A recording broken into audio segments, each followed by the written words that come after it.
You're watching Poland Daily Business. In times of COVID-19 shrunk, we are expanding. This time we are expanding to Łódź, the town that is about hour and a half drive from Warsaw. So it's both close and kind of far. Marcin Giełzak of ShareHire is our guest tonight. So welcome to the show.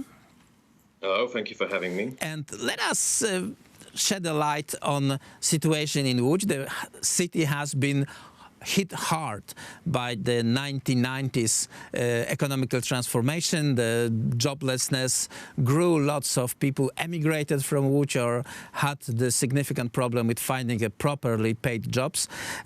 Now we have the slowdown caused by COVID-19. And how is the Łódź coping with this?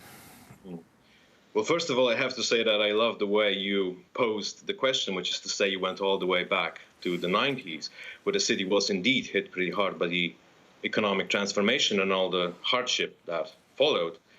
When it comes to the COVID situation, yes, we got hit as basically any city in the world right now. I would assume that the worst is still ahead of us, to be quite honest, because the government help will end at some stage. And we are currently the sort of city which is based upon shared services and business process outsourcing, a lot of white-collar jobs, which may very well go in the next few months.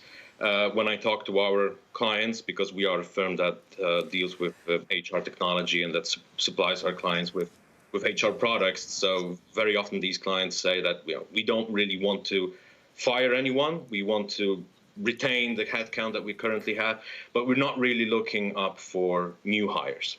But the real problem, in my judgment, is much more structural. It's not about COVID. It really started 30 years ago, which is to say that this city used to be an industrial powerhouse. The first thing that comes to your mind when you hear the city of Łódź, at least if you're Polish, you think Manchester of the East. You think about the textile industry.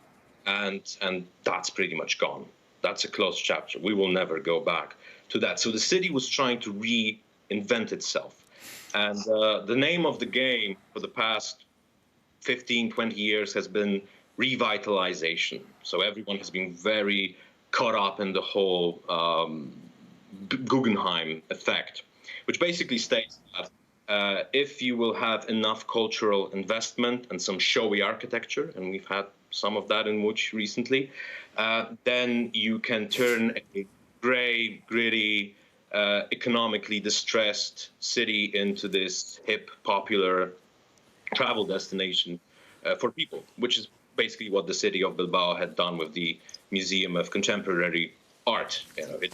Now it's on everyone's to-do list before I die to see this amazing structure.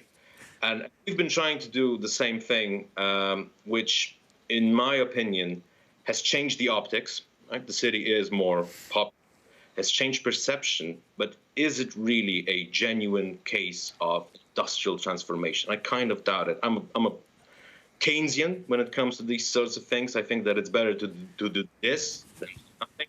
But I'm also a bottom line kind of guy. So I will always ask, okay, so how many jobs did we create doing that? How many quality jobs did we create? How sustainable is that model?